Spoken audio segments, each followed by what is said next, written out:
एक दिन गौतम बुद्ध अपने शिष्यों के साथ एकदम शांत बैठे हुए थे।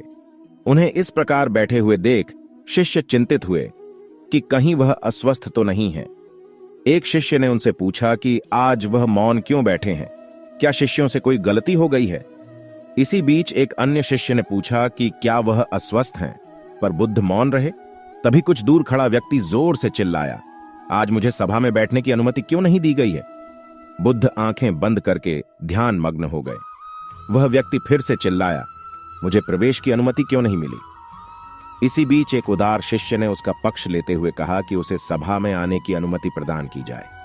बुद्ध ने आंखें खोली और बोले, नहीं, वह अछूत है, उसे आज्ञा नहीं दी जा सकती। यह सुनकर शिष्यों को बड़ा आश्चर्य हुआ। बुद्ध उनके मन का भाव समझ गए और बोले, हां, वह अछूत है। इस पर कई शिष्य बोले, हमारे आश्रम में जात पात का कोई भेद ही नहीं, फिर वह अछूत कैसे हो गया। तब बुद्ध ने समझाया, आज वह क्रोधित होकर आया है। क्रोध से जीवन की एकाग्रता भंग होती है। क्रोधी व्यक्ति प्राय मानसिक हिंसा कर बैठता है, इसलिए जब तक वह क्रोध में रहता है तब तक अछूत होता है। इसलिए उसे कुछ समय एकांत में खड़े रहना चाहिए। क्रोधित शिष्य भी बुद्ध की बातें सुन रहा था।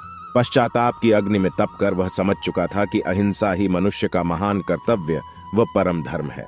वह बुद्ध के चरणों में गिर पड़ा और कभी क्रोध न करने का प्रण लिया। शिक्षा, आशय यह है कि क्रोध के कारण व्यक्ति अनर्थ कर बैठता है और पश्चाताप उसे बाद में होता है, जिसका कोई लाभ नहीं मिलता। इसलिए हमें क्रोध नहीं करना चाहिए। असल मायने में क्रोधित व्यक्ति अछूत हो जाता है और उसे अकेला छोड़ देना चाहिए। क्रोध करने से तन, मन और धन तीनों की हानि होती है। क्रोध से ज्यादा हानिकारक कोई और वस्तु नहीं है।